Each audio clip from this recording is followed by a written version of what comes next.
We lived in a small town, right at the edge of Hidalgo before crossing into Veracruz. A little place where families like mine, for as long as I can remember, made a living trading with travelers. Most of them came from Mexico City on their way to Poza Rica.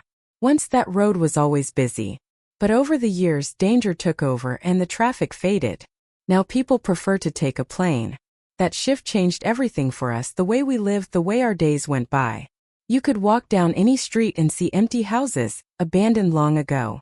And yet, this decline wasn't a surprise. My grandfather always said La Llorona appeared whenever something bad was about to happen. And she has more times than I'd like to admit. One of the last sightings was around 2003. My father was among those who saw her. He had just returned from working in Mexico City after several hard days. Things hadn't gone well for us, so the little money he brought was a huge relief, enough to cover my siblings' school fees. He got off the bus and before heading home, bought a roasted chicken from a stand still open at that late hour, serving 2 full buses of young athletes. Dad loved surprising us with dinner, even if it was already late. But as he was paying, a chilling scream cut through the night. Everything fell silent, even the noisy crowd of young travelers froze. The scream came from the highway. Dad and a teacher traveling with the students rushed out, thinking someone had been hit by a car. But then it came again, and this time they saw her. A woman crossing about 100 meters away, moving out from the forest into view. Dad turned quickly toward home. Behind him, he noticed a group of teenagers frozen in fear. They had seen her too. As he walked deeper into town, the cries grew sharper. For a terrifying moment, he felt as though La Llorona was right behind him. Lights in houses went out one by one, doors slammed shut. Nobody wanted to risk letting her inside. For 2 blocks he saw her moving parallel to him, floating down the next street over, keeping pace. Terrified, he broke into a run, desperate to reach home before she crossed his path. When he finally arrived, out of breath, my mother and I were in the yard, putting away things from our stand. Relief flooded his face when he saw us. But then, another scream echoed down the street. He looked back. The figure was no longer floating. She stood in front of a nearby house, almost at the doorway. That house belonged to an elderly couple. Days later they were found dead. Some said they saw her at their door and died of fright. Others, the more likely version I later learned, believed they were killed by their own son, who was consumed by drugs and vanished forever after that night. Whatever the truth, it seemed La Llorona had once again announced death. Years passed before she returned. Almost a decade later, she roamed the streets again, her cries waking half the town. My mother said she had never heard anything so sad, so haunting. We told the story at school the next day, but children from other towns only laughed. The omen this time was the arrival of criminals. They took over not just our town but nearby ones too. They brought violence so terrible, so demonic, that travelers stopped coming altogether. Only a few still dared to rest in our town before moving on, either out of ignorance or bravery. But with them came another figure. Something darker, unexplainable.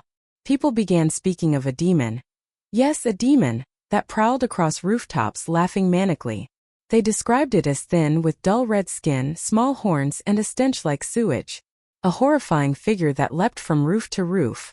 One night, a terrible accident happened near town. 2 cars collided head-on after a cargo truck suddenly swerved off the road. Everyone inside died. When the truck driver woke, he swore he'd seen something running alongside his vehicle, keeping pace. At the curve, it jumped toward the passenger side, as if trying to enter. In his moment of terror, he lost control. The last time something happened was only days ago, before I wrote this down. That night we all heard La Llorona. Her cries echoed through the town, clearer than ever. I was home, looking after my 1-year-old niece. I closed the curtains, held her tight, and listened to the distant weeping. Then the patio door creaked open. My sister-in-law stepped inside, pale as if she'd seen death itself. "You heard her?" I asked.